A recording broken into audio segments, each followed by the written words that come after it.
di balik anonim. Jadi dia ini pakai nama palsu, dia menyembunyikan identitasnya, dia benar-benar merasa aman, dia benar-benar merasa secure. Nah, ini yang dilakukan di balik akun Fufu Fafa.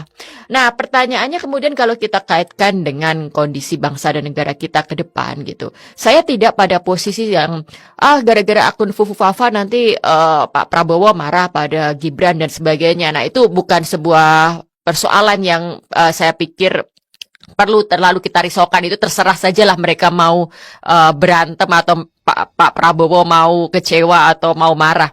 Tapi yang pasti, ketika kita mengetahui Fufu Fafa pemiliknya adalah Gibran, Gibran adalah Fufu Fafa, pertanyaan besar kita adalah, apakah seperti itu standar kredibilitas, standar integritas calon wakil presiden kita? Seperti itulah gambaran seorang calon wakil presiden yang akan bersama-sama presiden terpilih memimpin Indonesia 5 tahun ke depan. Tentu ini sebuah pukulan, sebuah fakta yang pahit, sebuah realita yang harus menjadi kesedihan kita bersama. Sebuah contoh buruk untuk anak-anak muda, sebuah role model yang sangat tidak layak untuk menduduki kursi terhormat wakil presiden, dan bahkan nanti gambar-gambarnya akan dipasang di ruang kelas dan kantor-kantor di seluruh Indonesia. Didedikasikan untuk menyikapi fenomena Fufu Fafa dan sebenarnya juga merupakan kelanjutan dari isu sebelumnya tentang pesawat jet Kaisang. Di editorial Momo Media kita bisa cek gambarnya, ilustrasinya. Ini ada ilustrasi wajah Kaisang dan Gibran sedang naik pesawat jet. Lalu di pesawat jetnya itu ada tulisan Fufu Fafa. Ini sebuah ilustrasi yang rasanya cukup sempurna untuk menangkap apa yang sedang terjadi, apa yang sedang diributkan, apa yang sedang menjadi isu besar dan kegelisahan besar dalam masyarakat kita belakangan ini. Nah, ketika omong-omong media memakai istilah memperkenalkan konsep revolusi Fufu Fafa, ini tentu bukan iseng-iseng belaka.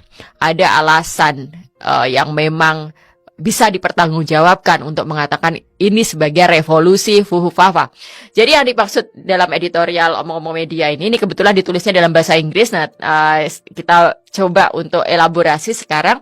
Yang dimaksud dengan revolusi Fufu Fafa ini adalah bagaimana anak-anak muda kita, Gen Z, para netizen, memulai sebuah gelombang besar perlawanan, memulai sebuah gelombang besar kritik, memancing segala kemarahan, karena kemarahan itu sebuah energi dan sebuah bahan bakar yang bagus dalam demokrasi untuk melakukan check and balance.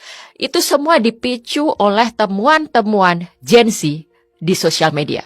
Kita bisa mulai dari isu penggunaan pesawat jet oleh Kaisang yang kita tahu harganya per jam itu sangat mahal lah. Nanti teman-teman bisa ngecek sendiri. Saya kalau angka tidak terlalu bisa hafal.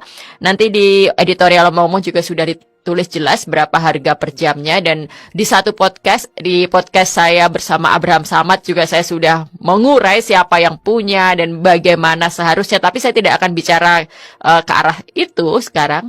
Yang kita bicarakan soal bagaimana Gen Z, bagaimana anak-anak muda pengguna sosial media, netizen itu menemukan fakta itu hanya dengan, kalau istilah anak sekarang,